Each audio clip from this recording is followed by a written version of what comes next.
Joe Bellingham, or Job, if you're watching this, if you're going to plot your next move correctly, do not come to Manchester United. We are not a safe bet. We're not terrible. Like you can pick worse than us, but we're not a safe bet. We have done bad by so many players. Do not do that.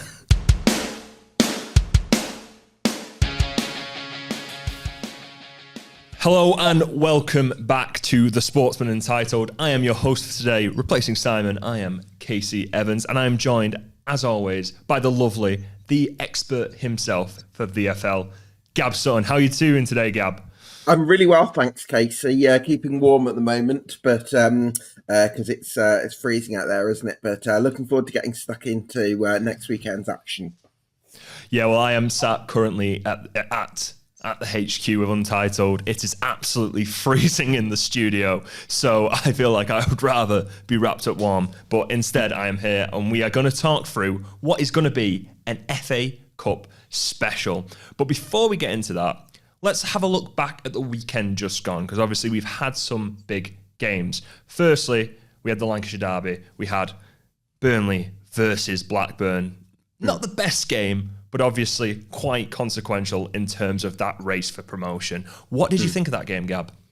Yeah, look, I think Burnley have just shown their defensive mettle again. I think for the start of the season, we've been looking at Burnley, Casey, and thinking, yes, they've been great defensively, but they've been relying a little bit on James Trafford, making lots of saves, and maybe they haven't been creating at the same rate as certainly Leeds and even the likes of Sunderland and Sheffield United. But I think just as the defensive consistency has gone on, you can see that their defensive record has just been absolutely unbelievable. Like when you think they've conceded just 9 goals, and that's 1 goal in 9 different games conceded, and in the other 17 games, they've not conceded a single goal. So to have 17 clean sheets at this stage of the season, and we've only just come out of the festive period, it's absolutely wild.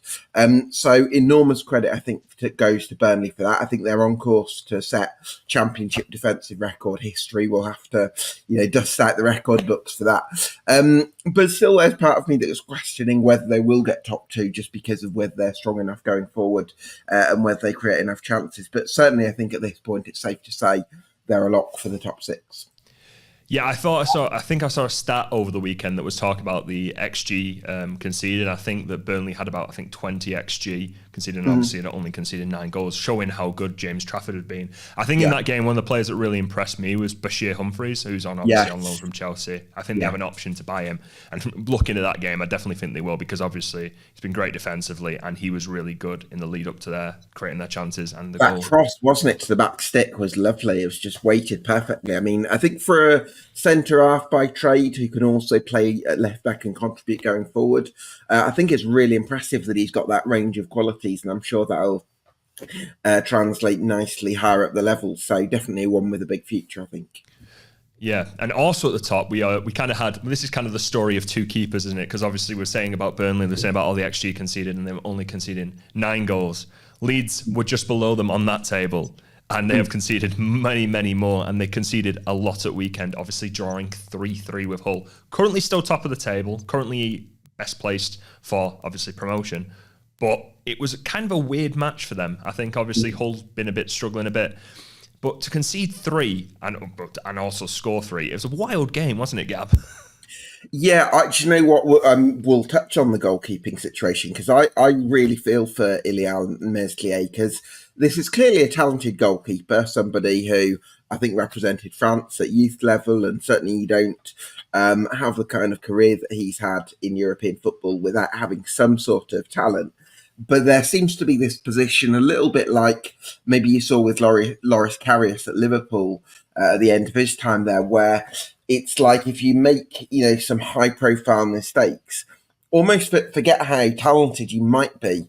I think it then becomes a bit of a mental challenge, because you always feel as if you're kind of under the microscope a little bit with your fans, with your own teammates, and you're almost wondering, you're doubting yourself, you're wondering about the worst case scenario.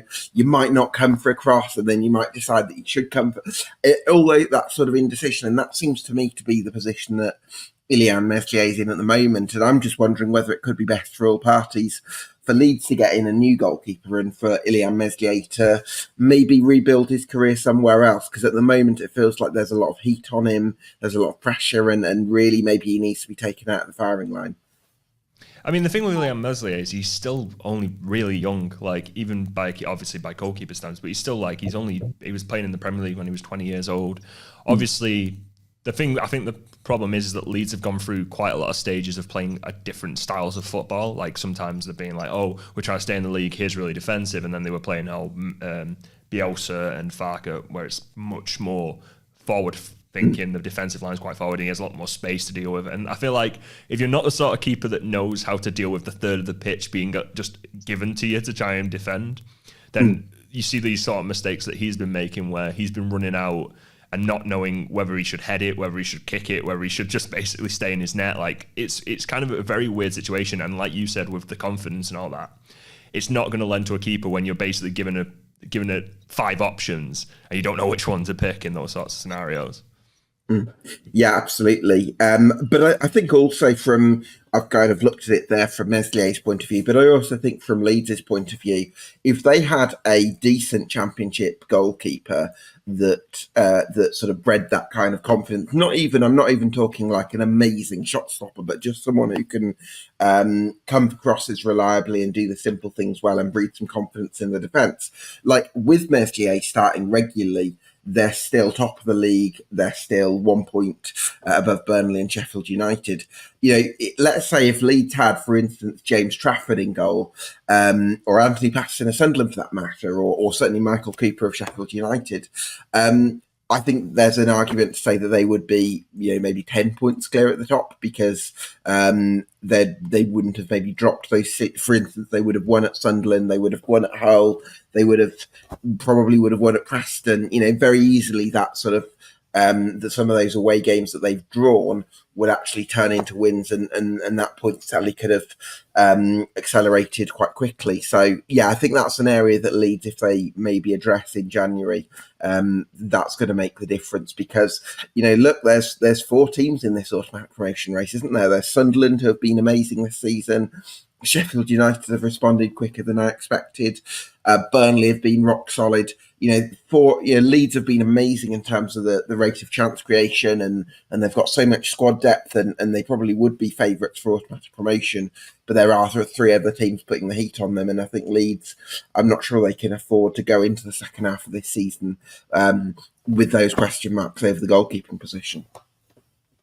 Yeah, I definitely think that this is the case, that we are seeing probably one of the better promotion races in the Championship that we've seen for a long time. Obviously last season was great as well, but there are 4 great teams who you could all say could easily run away with it, which is something that we haven't seen for a while. So moving away from the Championship, we obviously have FA Cup this weekend. England's premium competition. This is coming from a United fan, obviously happy that we won it last year. We'll win it this year, we'll get into it a bit later. But obviously we're going to touch on some of the major fixtures that are coming through this week. Obviously we have some where it's Premier League versus lower league. We have somewhere it's Premier League versus Premier League. So we'll just go through them. We'll have a little bit of a chat, have a little bit of a chin wag, see what we think about the matches, and then we'll throw some questions in as we go. You know what? And just generally talk about the FA Cup in general, see how we've been enjoying it over the years. So we're going to start with the high profile picture of Everton versus Peterborough. Now, obviously, this is probably one to look at from the well, I would usually say from the spectator's point of view, if you're not a fan of either. But then I was saying anything involving Everton recently has not been great.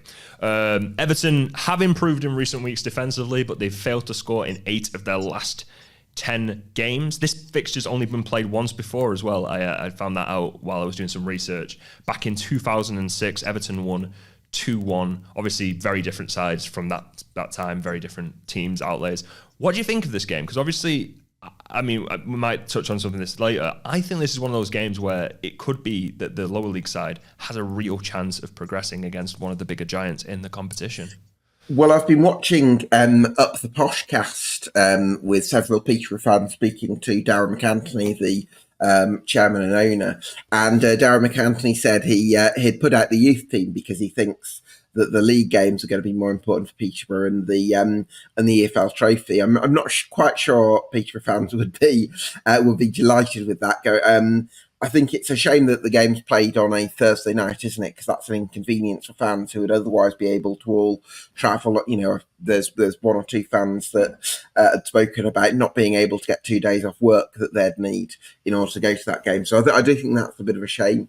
And probably compromises maybe how big of an away following Peterborough are going to have, where alternatively, you know, if the game was played on a Saturday or even a Sunday, there might have been sort of 5,000, 6,000, 7,000 people there. In this instance, it might be a bit less than that. So that's unfortunate. But yeah, I think it's an exciting opportunity for Peterborough. They've got a very young side. It's been a bit of a rebuilding season this year for them after the loss of several key players like Ronnie Edwards and Ephron Mason-Clark. I think Everton, you know, listen, Sean Dyche's sides have lost to lower league opposition in the past. You think of the Lincoln City's win in 2017 that set up the tie against Arsenal when Sean Raggett scored. So Sean Dyche has been guilty of maybe rotating too much for the FA Cup and taking lower league sides lightly. But I think it's going to be difficult for Peterborough. You know, if they had players like Mason-Clark and Ronnie Edwards in their team at the moment, they might have half a chance going to Goodison Park. But I think in these circumstances, it's going to be difficult for them. I think that is the big question mark over these fixtures, especially like when it is Premier League opposition versus the lower league, is how much the Premier League team rotates. Because if Everton go there with full strength, you fully go into that game expecting that Everton just win, because obviously they have been a bit defensive, but haven't been creating as much. But obviously they've had injuries. They are in a not the best position in the league, so much to say. Like, they will want to kind of maybe use this FA Cup as maybe like their break, in terms of with so many fixtures being played over the Christmas period as well, that they need to rest some players. But I think that is one of the big question marks that we have to do. But then again, as you said, Peterborough also have to do that, and they also have to consider that based on what the chairman says. So I think when we look at all these games, it is kind of, we can say, well, on paper and based on current form and so on and so forth, but it completely can just depend on what squad the manager chooses to come up with on the day. And we move into our next game, and this is another one in terms of like another big Liverpool team. The big Liverpool team, it is Liverpool. I'll let that in with a little bit of a sentence. They are the team. They are the big Liverpool team, Liverpool. They are playing Accrington Stanley, famous from adverts back in the day. They are obviously Liverpool, high-flying, drew to United at the weekend. We're happy with that one. We're going to talk about that again later. But in terms of they are obviously high-flying in the league, they're high-flying in the Champions League. This, again, is one of those ones where you think maybe they will rest players, but they do have a lot of talented young players, and that they do have a talented depth in their squad. So maybe this is just, I think, too much for Accrington Stanley, who are struggling themselves in League Two. Yeah, well, the crying shame with this one is that John Coleman was previous Accrington Stanley manager. He started managing them in 1999. Until 2012, and then returned in 2014 and up until 2024. So we're talking combined something like 23, 24 years in charge. And he never really got a big Premier League FA Cup game. I think they might have played Huddersfield in 2003 when they were a non-league club, which was a big sort of big scalp, if you like. But they never really, Derby in the Championship in 2019, but they never really had that big, you know, trip to Anfield or trip to Old Trafford. And John Coleman was a Coppite as a kid. So it's there's a sort of bittersweet thing for Accrington Stanley, where it's an incredible moment, an incredible day out for a club of that size to be able to go to Anfield. But it also feels, given the amazing stuff they did in the league over that sort of quarter of a century under John Coleman, they've not had this kind of big cup final, if you like, of going to Anfield, and also the sort of sentimentality of Coleman and his connection to Liverpool as a kid. So that's the thing where I sort of feel it feels a little bit bittersweet, doesn't it? But listen, it's been an awkward season for them. I think John Doolan and Jeb Brannan have done a good job in difficult circumstances this year. But I think, with Liverpool, even if they rotate heavily, it's pretty obvious. I think they're going to have a lot of quality. Even I think some of the quality coming in even through their academy is very strong. You look at somebody like Ben Doak, who came through the youth system at Liverpool, who's now ripping it up with on loan at Middlesbrough. Obviously, Doak isn't going to play, but it shows the level of quality that Liverpool have in reserve, really.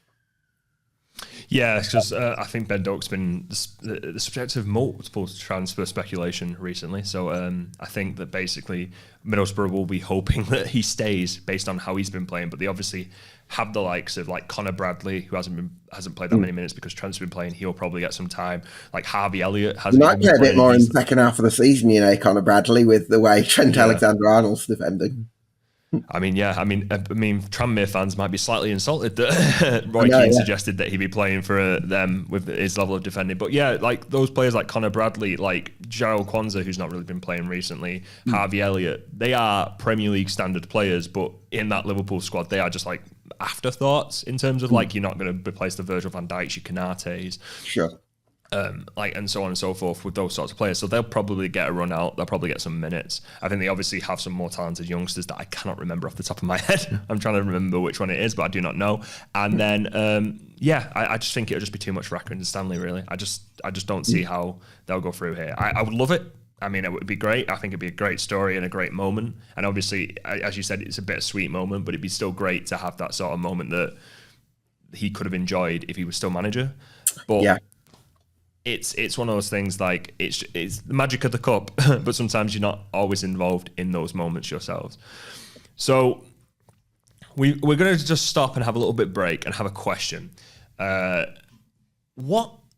Which team in the Championship or even in terms of the lower leagues do you think will go the furthest in the FA Cup? Obviously, the draws matter, who you end up facing, because if you end up facing, as I say, Liverpool when they're actually trying to take it seriously, and you've got Mo Salah running down your 35-year-old left back, then you're not really going to enjoy the fixture. But which team do you think has it in them and has like the quality involved to go the furthest in the FA Cup? I like Sheffield Wednesday. I saw them against Millwall at the weekend, and what I really like about the way that they play is that you see other teams in the Championship that might try and pepper the opposition goal with shots, but Sheffield Wednesday sort of back themselves to create a handful of clear-cut chances, and they think that they're in the long run they're going to score more goals that way, and I like that. I also like the fact that they're pretty consistent with this in possession shape of it's kind of a 3-2-5 that translates into a 2-3-5 as play progresses, and while so they're very consistent with that, but then there's also some flexibility in how that shape looks. So whether it's Barry Bannon, for instance, in midfield dropping into their defence, or whether it's one of the fullbacks inverting into midfield, they seem to have lots of different ways of creating the same in possession shape. And I think there's a brilliant. I think for a manager, from a coaching perspective, the one thing that you always seek is to have that balance between a clear playing identity where everyone knows their roles and responsibilities, but also you've got that flexibility and individual expression. And I think Sheffield Wednesday have found that real sweet spot. I think they're possibly 2 or 3 players away from being a top 6 side in the Championship. And we saw, 1 or 2 sort of blemishes in that game against Millwall, which is why they drew that game rather than won it. But I think on a good day, they've got a chance of beating a Premier League side. So they've got Coventry in the FA Cup this weekend. So, I'm really curious to see if they can beat Coventry. I think they're one team that I would say, if they play the Premier League side, because they've got such a good coach in Danny Röhl, who I think has incredible potential. Wouldn't surprise me if he managed Bayern Munich or the German national team one day. I think they could go a long way. Very big shout. I know, high praise for Danny Röhl. But I think I've been impressed when I've watched Sheffield Wednesday. I've not probably watched them as much as you have, Gab, but I've been impressed. They do seem to be very committed to their ideals, very committed to the style of football that Danny Röhl wants to play. And I think I agree with you in the sense of they're also in that sort of position where they don't probably at this moment in time think they're bigger than they are, because I feel like you sometimes see with like the Sheffield Uniteds and the Leeds that go to these big teams, there's kind of like this real push from the fans to live up to the occasion, absolutely pepper them with shots, get that magic goal that you can tell your kids about and so on and so forth, that maybe Sheffield Wednesday can take a back seat and go, look, we're not one of the top sides in the Championship. We play our style of football really well. Why would we change that regardless of who we're playing? Like, we just go about how we play football and we hopefully get that result. And I think Danny Rowe's done that in every single game in the Championship this season, from, as I said, from listening to you talk about it, listening to Chris Vokes talk about it, and like kind of in terms of that, just saying like, it looks like they have a very set way of playing and that won't change regardless of who they play. Look, now they'll probably play a completely different formation and they'll go all out attack against Coventry and absolutely try and batter Frank Lampard up and down the pitch. But instead of, but it is one of those things. So I think I can agree with that one. I think maybe there is the sort of sense of like those top Championship sides, if they do kind of get a nice draw and kind of go a bit further, like you like in terms of like different teams. God, who am I saying now? I was going to say Leeds, but I think they're out. But I'm like, there are some sides where I'm like, yeah, it just seems to be that they'll really do it going forward. I think Sheffield probably is Sheffield Wednesday. Sheffield. I was about to say, get killed. Sheffield Wednesday. If you say it. I know. I'll be like, say, I'll go downstairs and Chris Vokes will absolutely just suplex me through a table. But in terms of the other matches we're going forward, now we're going to just focus on a Championship clash. Sunderland versus Stoke. Obviously now Mark Robins is Stoke. Now I just want to actually get your opinion on this. Like, what do you think of that Mark Robins appointment at Stoke? Are you happy with it? Do you think it's a good move for him? I mean, the Stoke job itself does seem slightly like a poison chalice, or it's at least going towards that way in terms of trying to figure out what is going wrong there and get them, and actually even trying to figure out what the expectations of that job are. Yeah, well, you know what I think, Casey? I think they appointed Narcis Pelak, who had very much a coaching background, because they thought that we're going to back our structure to be good enough on a day-to-day basis that we can allow our head coach to just literally focus on what they're doing on the grass, the team selection, taking games, etc. But what I think they've done with Mark Robins is they've kind of tweaked their model, or sort of maybe even acknowledged its limitations, in that they have a sporting director in Jonathan Walters, but he's very inexperienced. And although he's a bit of a legend at Stoke, he doesn't have a huge reputation in those sort of circles of the game, in terms of, sporting directors of football, that kind of thing. You wouldn't say he's somebody who comes like incredibly well regarded from other clubs. It is slightly different, perhaps. So I think what maybe, and because he's inexperienced, I think what they wanted is somebody who knows how to run a football club, and has been doing it for a long time. And I think with Mark Robins, you get that, because when he managed Coventry, they had a Zizou ownership regime that were very unpopular, but because they were very absent, that kind of gave Mark Robins in a way the space to run the club and not just manage the team.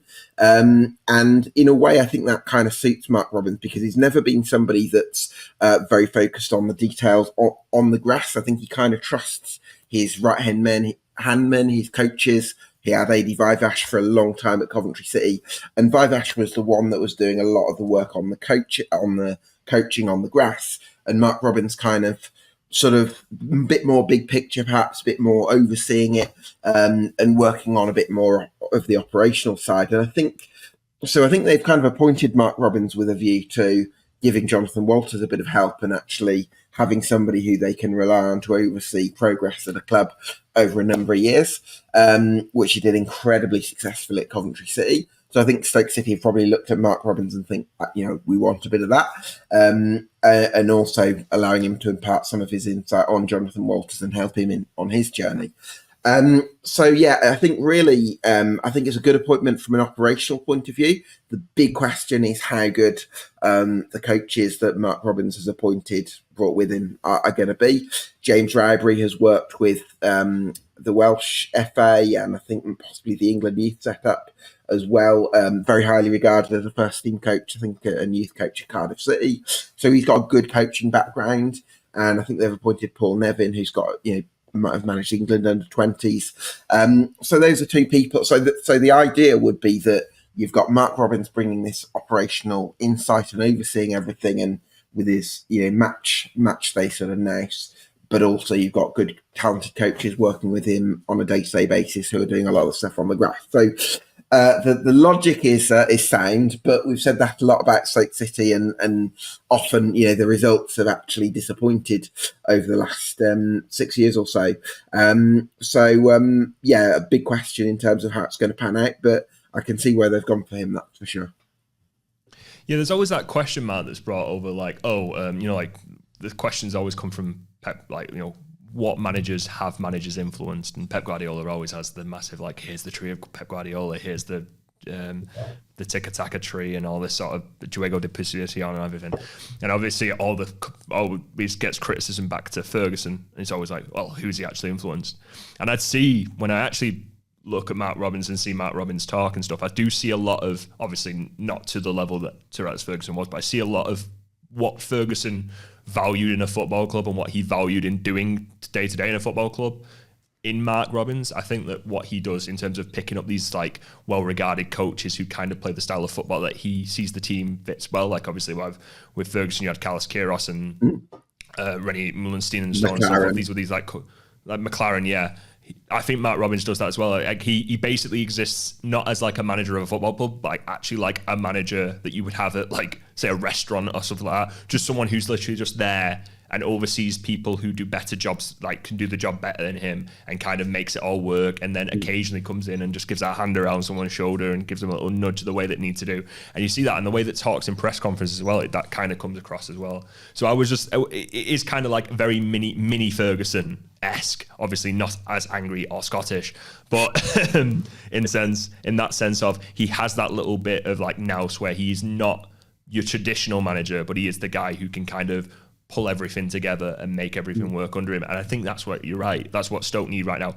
Jonathan Walters, obviously we've seen ex-players become directors of football and done very successful. I think Dougie Freedman's probably the biggest example right now in terms of with Crystal Palace, what he's been doing there and kind of having that sort of reputation within the club and then taking that and actually running with it and becoming like an actually well-regarded and well in that space. Obviously, Jonathan Walters hasn't had that experience yet and hasn't had the time. And I think obviously with Stoke City, there is the sort of pressure that they were a Premier League team for quite a long time. They probably want to get back to there, and then they've kind of been middling around in the Championship for a while. But yeah, I think that Mark Robins is a good appointment. But as we say, the problem with Stoke is it's always about the results on the pitch for them. And I think hopefully that they kind of maybe change that mindset going forward, because I feel like they need the time. They need to probably look like a Sheffield Wednesday where they need to actually consider like this is where we are. We're not going to try and be here, go from here to there in 5 minutes. We actually need seasons to build. We need to build a team. We need to give people backing. We need to get the right people in place and so on and so forth. But obviously they are playing a team that you have spoken very highly about this season. You obviously spoke about them very highly before the season even started, and you have been proven right at every turn. It's Sunderland. They're playing Sunderland at home as well, which has been quite a hard task for everyone. Obviously, the aforementioned Ilan Meslier has contributed to this, but they are still unbeaten at home. They have played 13 games. They have won, I think it is 8. I'm going to look at my notes quickly. They played 13 games. They've won 9, drawn 4, and lost 0. How do you think this match is going to go? Wouldn't surprise me if Stoke, with the sort of possible impact of Mark Robins and the impact that he could have on the players and on the fans, and along with Sunderland, maybe they've had times this season where their squad started to get a little bit stretched. Wouldn't surprise me if they sort of welcomed an opportunity to rest a few players and rotate a little bit. I know that sounds like sort of disrespecting the competition, but I just think Sunderland are going to have a very close eye on keeping everybody fit and fresh for the Championship in the thick of that automatic promotion race. So you know what, it wouldn't surprise me if we had a day where Stoke City put together, because they're in a position where they could really do with something to get their season started. It wouldn't surprise me if Stoke ended up winning that by a couple of goals. Yeah, it's the galvanising result, that sort of like, we can actually beat a team like Sunderland. Like, Mark Robins will go, we beat Sunderland, and then someone in the back will probably go, but the rest of everyone is like, no, we beat Sunderland, and that's what we need to focus on going forward. But yeah, I can see that happening, definitely. I think obviously Sunderland have a good squad. I don't think they have a deep squad is probably the way to say it. I think they obviously their talented players are always on show. And I think that what you said, like taking this moment to probably go, right, we're doing well in the Championship, but we can't have Joe Bellingham getting injured. We can't have Wilson Isidore getting injured. We can't have anyone else getting injured. Joe Bellingham or Chris Rigg at Man United, Casey? I would have any central midfielder at Man United. I love Kobe Mainoo. I love Agate, but I feel like midfielders have been something that we've overlooked for years, and we've obviously tried to get talented young midfielders in the past, I think. But Joe Bellingham and Chris Rigg have been excellent this season, and they really are talented. I think I would probably have Chris Rigg over Joe Bellingham. I think Joe Bellingham's talented. I think the sort of the criticism that he's just getting all this attention because he's Jude Bellingham's brother. Well, do you know what though, Casey? What I really like is that he's now kind of branding himself as just Job. So I think he asks. So he's just got Job on the back of his shirt. I think he might even ask the PA announcer to just say Joe. So it's like he's doing everything to kind of create this message that I'm my own player, which I think is a really admirable thing. So yeah, and you know what? I love the authority that he plays with. So I think there's a huge future for him. But yeah, I think Chris Rigg as well is an enormous prospect. Like the fact that he was starting for Sunderland when he was 17 years of age, like is just absolutely phenomenal. So yeah, I think there's a big future. I think if he plots his next move correctly, and listen, his next move might be playing for Sunderland in the Premier League. But yeah, I think if he gets his decisions right, then I think he can have a phenomenal career. Joe Bellingham, or Job, if you're watching this, if you're going to plot your next move correctly, do not come to Manchester United. I'm going to say this now. We are not a safe bet. We're not terrible. Like you can pick worse than us, but we're not a safe bet. We have done bad by so many players. Do not do that. But Chris Rigg, come on. I believe play with Chris Rigg. Have you been head of recruitment for long, Casey? Have I been head of... Just, could you imagine me sat at the end of the table just being like, I really want to sign for Man United. I don't actually want to play that money. It's been my dream. I'd be there just like, please don't. Just don't do it. Like can you see the lines of stress on my face? You do not want this. I'm 27 years old. I look 50. You're 19. Do you want to look like that, man?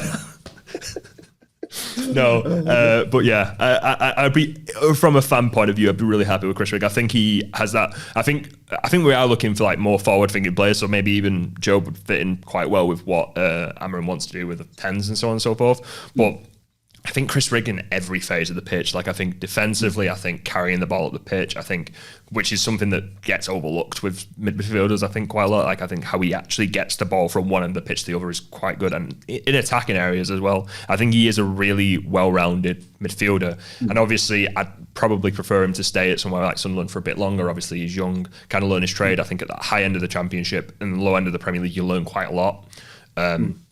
So, but obviously I don't think time is given both to players at teams and players at teams that people want to buy to. Like they see a talented player at 17, they want to get him in the academy immediately and stop them playing first team football. Or if they're a bigger club, or if they're say like a Palace, they'll be like, go into the Premier League and just do your thing, and it'll be like, well, it's a lot harder now. Okay, but just do your thing, and if you're not good, we'll see what happens. But we'll have to see. I think that'll be an interesting game. If I would happily watch Chris Rigg and Job play against Stoke, but I don't think they will, given the fact that I think people need to be rested. One of the other games that we have is a London derby, Fulham versus Watford. I think this is an interesting game. I think that both teams, I think that Watford, obviously, I think Tom Cleverley has been doing a great job. I think doing a great job, much better than most people think. I think most people thought he'd be gone by now, definitely. But he's doing fantastic things. I think staying as the Watford manager for an actual amount of time, you go, he's still the Watford manager.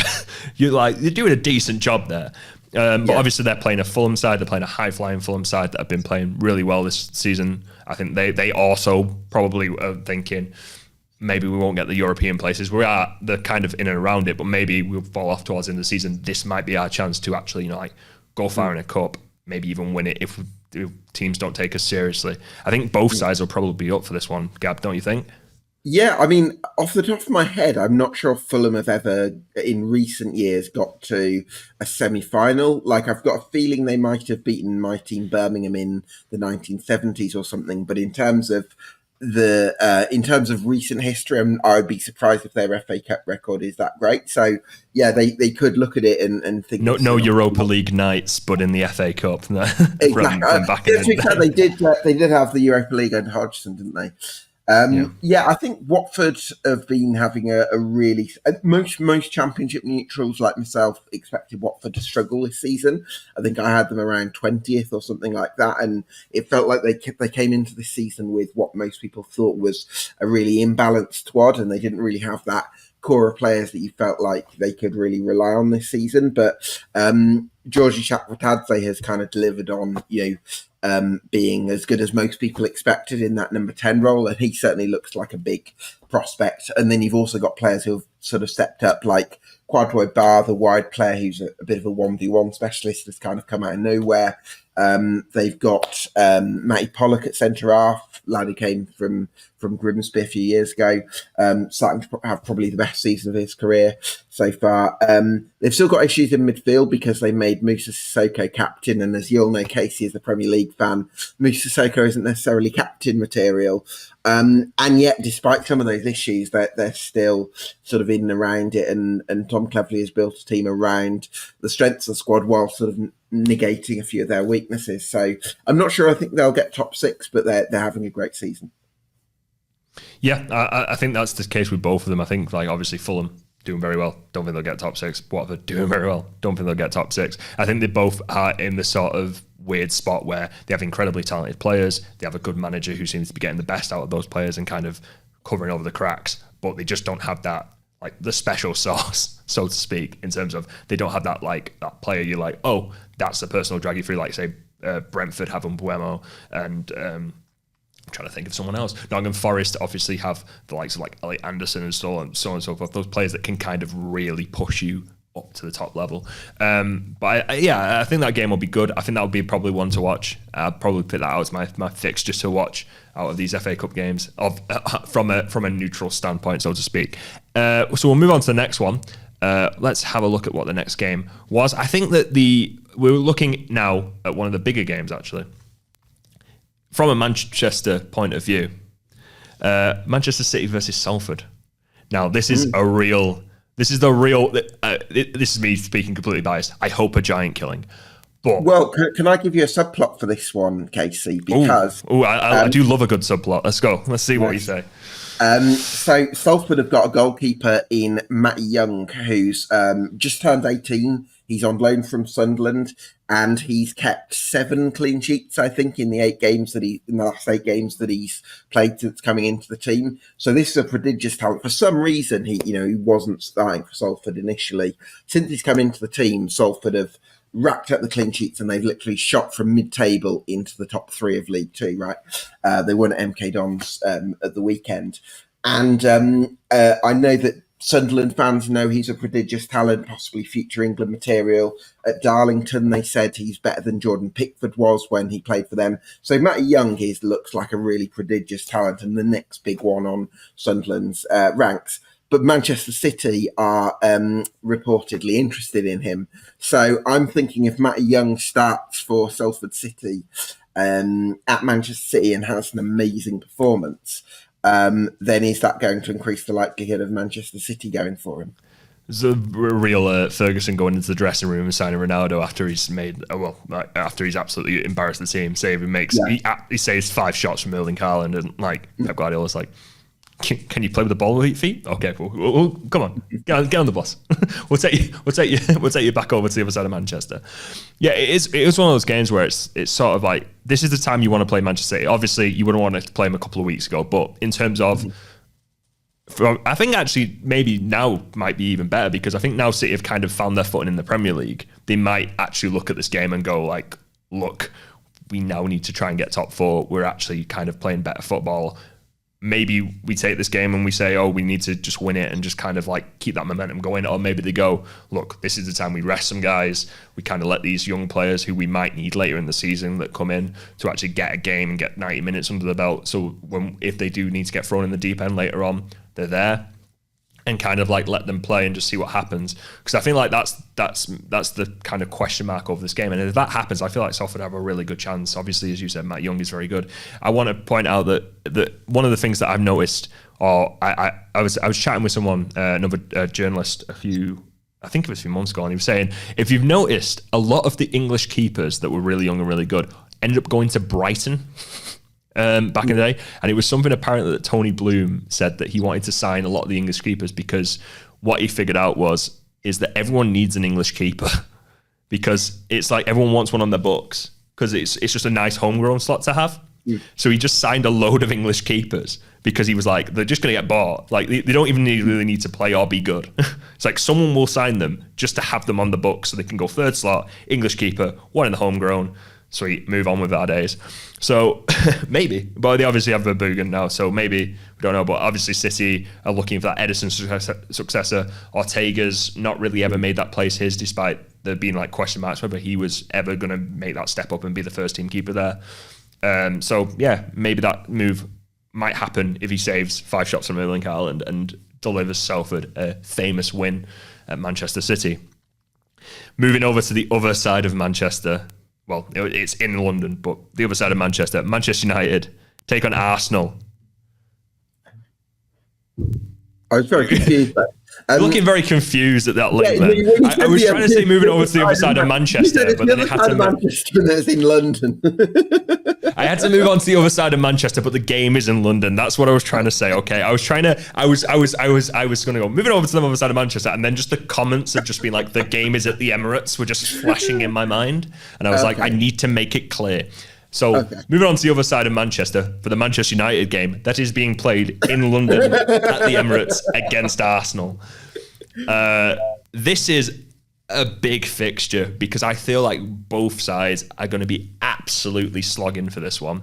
I think obviously United have been struggling recently, so they'll want the win because let's face it, we are not getting top. Let me ask you this, Casey. I'm going to flip roles and become presenter. Flip roles. You might as well. Come on. Yeah. This is why I'm here. Are you excited about Ruben Amorim? Because from what I've seen, I'm not a massive Premier League follower, but when I've seen his early media appearances at Man United, one thing that's really stood out to me is like he feels like he belongs at Manchester United, and it feels like he's got an aura that's in line with the club. And obviously the results so far haven't been great. It's not like you've sort of shot at the table in the way that you'd have wanted to. But is it a case of sort of putting some faith in Amorim and sort of hoping that he can be the guy to take you forward? So the thing is like, it's hard to say with United managers because the pressure does get to people eventually. Like, I feel like you've seen managers come up to this spot, talk the talk, walk the walk, and then 3 months down the line, they're absolutely crumbling, do not know what to say. They're tripping over the words and so on and so forth. But does seem like a little bit of a difference with Amorim. I mean, back when Sir Alex Ferguson retired, I thought there was only really 1 or 2 managers who could take the job and actually like hit the ground running. David Moyes was not one of them. I mean, that was obvious, and I feel like that has been proven with time. But I thought like the 2 managers were probably a Carlo Ancelotti, someone who's won it all, could basically just go in, put medals on the table, so on and so forth, do what you do. And that's his manager's style. Or Jose Mourinho, because Jose Mourinho has that aura about him. He has his... Ancelotti can take already great players and get them over the line. I don't know whether Ancelotti can rebuild. I think Amorim's actually a better option for Man United in terms of this massive rebuild, because I feel like he's a really high potential manager. And what I really like about him from the outside is that he seems to have a smile on his face, whereas you'd look at a Louis van Gaal or a Eric Ten Hag, and they would always look very sort of grim and sort of quite miserable. Whereas I think Amorim's sort of positivity, I think, could be what you need at the moment. Yeah, so it was just the personality, like, and I was saying Jose Mourinho because I feel like he had his own character and his own aura that he could compete with the United sort of pressure because he would just basically ignore it and just be himself. Yeah. And a lot of Portuguese journalists have said that Amorim is like the closest thing that they've had to Mourinho in terms of personality, in terms of how he acts and how he kind of goes about his day-to-day, they've had since Mourinho himself. So in terms of that, you kind of look at that and you go like, well, if that guy backs himself that much, then, and that's what people have been saying about him, then maybe he is the guy who can go to United and kind of deal with the sort of pressures and everything that goes on.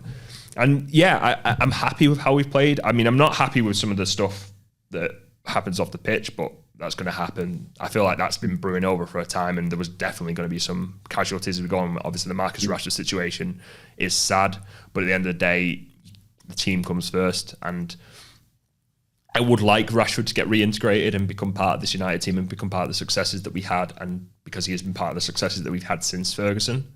But obviously, if that's not the case and the manager wants to go in a different direction, I just hope that we part ways graciously and he goes on. I think the message, though, Casey, sorry to interrupt you there, but I think the message and the principle is a really important thing. Like, you look at the culture that Arteta set at Arsenal a couple of years before they started winning things. He was very sort of uncompromising with his code of conduct. And, you know, I don't care how good a player you are, if you don't fit into this code of conduct, you're not going to be in my plans. I think that's a really important first step if you want to get towards the top.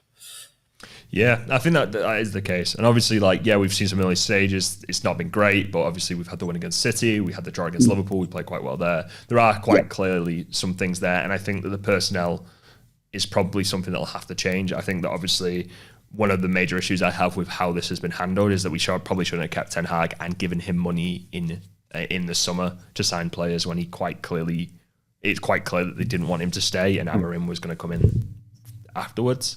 So, and now he can't make any signings in January.